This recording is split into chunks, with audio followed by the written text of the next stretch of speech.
Hi friends, good evening. I'm Dr. Ashutosh Gupta. Today we're going to talk about RH incompatibility. So meaning thereby that there is incompatibility between the mother and the father. So the usual scenario is this, that the mother is RH negative and then the father is RH positive.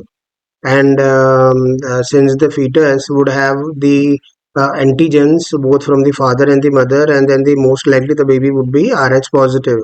Since that RH positive fetus would give some cells which will get from the fetus to the mother, and the mother's immune system would get activated and would make some antibodies against the fetal RBCs, and they will get transferred through the placenta to the fetus and create fetal anemia, right? And therefore how do we manage and how do we titer, how do we follow these all these things out, तो आज इसके बारे में बात कर लेते हैं, ठीक है। तो आर एच इनकम्पेटिबिलिटी का मतलब ये है कि हमने ये देखा कि माँ मदर जो है वो आर एच नेगेटिव है और फादर आर एच पॉजिटिव है, और हमने एक टेस्ट होता है जिसको बोलते हैं आईसीटी। तो आईसीटी टेस्ट हमने जब किया तो उसके कुछ टाइटर्स होते हैं, उस टाइटर्स के अकॉर्डिंग हम उसको फॉलो करते हैं। So meaning thereby that 1/2, 1/4, 1/8 sample से जो इतना वैल्यूज होती है एंटीबॉडीज की वो नॉर्मल होती है। मतलब whenever it gets more than 1/32 or 1/64 in some labs, it is called as a critical titer, meaning thereby कि the level of antibodies present in the mother is really to that great extent कि वो baby को जाके और खून की कमी करा के और बेबी को कुछ नुकसान कर सकती है, right? So whenever the values are greater than 1/32 or 1/64, so there is sort of a panic situation regarding the patients and the clinicians and the physicians regarding how do we manage and all these things out, and there would be need for intrauterine transfusion, right? So we are having this one important case in which we will try to decipher and try to look around that these values per se are not that abnormal on their own, and therefore we need to see for a lot of things across, right.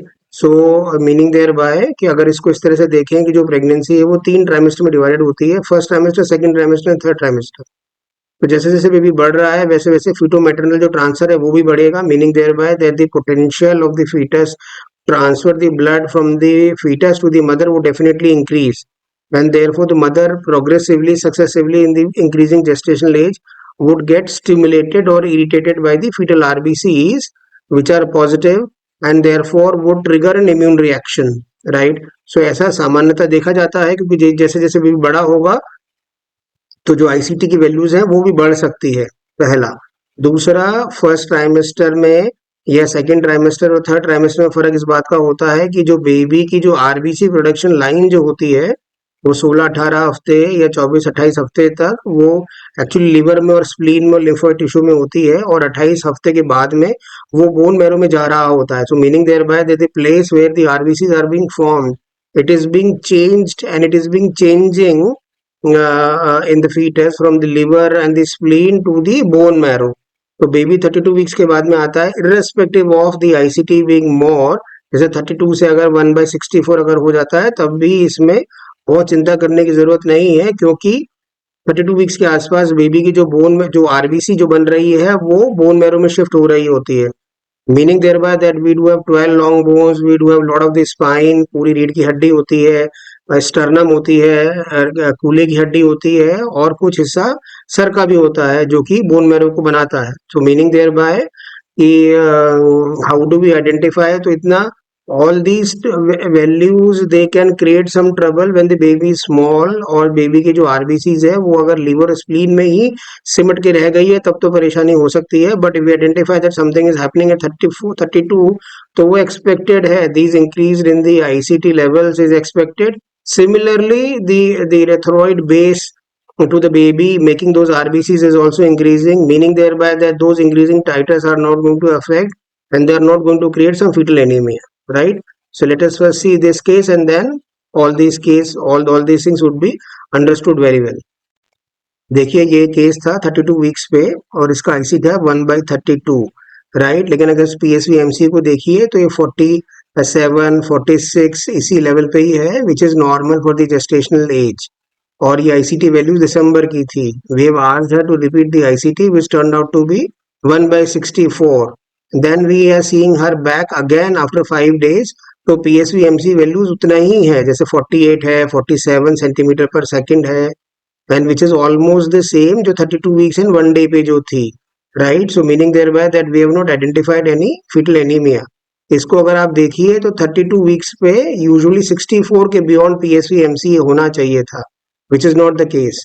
जैसे मैं आपको बता रहा था कि first second and third trimester में हम देख सकते हैं, तो जैसे जैसे भी बड़ा होता है वैसे वैसे हम ये समझते हैं कि लेवल ऑफ एंटीबॉडीज बढ़ जाती है, और लेकिन जो एरिथ्रोपोइसिस है वो लीवर स्प्लीन से निकल के बोन मैरो में जा रही होती है, राइट।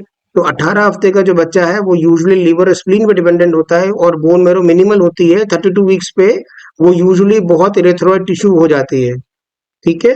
तो लेवल, तो दो तीन तरह की बातें इसको ध्यान से समझ लेते हैं हम।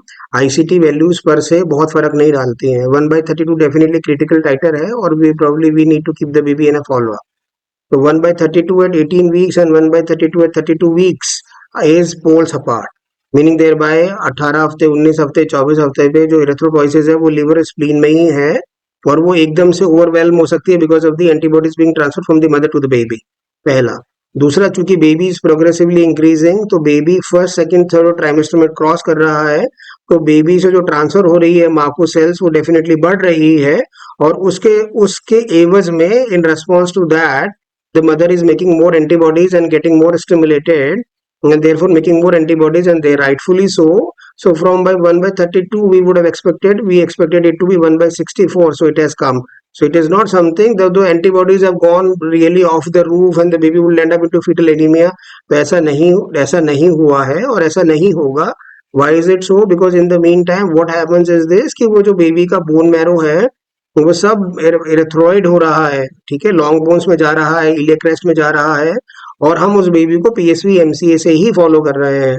सो जैसे ही खून की कमी होती है तो हमने देखा कि धमनी में, मिडिल सेरेब्रल आर्टरी में जो ब्लड फ्लो की जो वेलोसिटी होती है वो बढ़ जाती है, and therefore we can identify an actionable anemia, meaning thereby moderate to severe anemia can be reliably picked up by seeing this PSV MCA, right? So this is what I am trying to tell you is this, कि 32 1:32 पे भी PSV MC उतना ही था, और 1/64 जब ICT हुआ तब भी PSV MCA उतना ही था।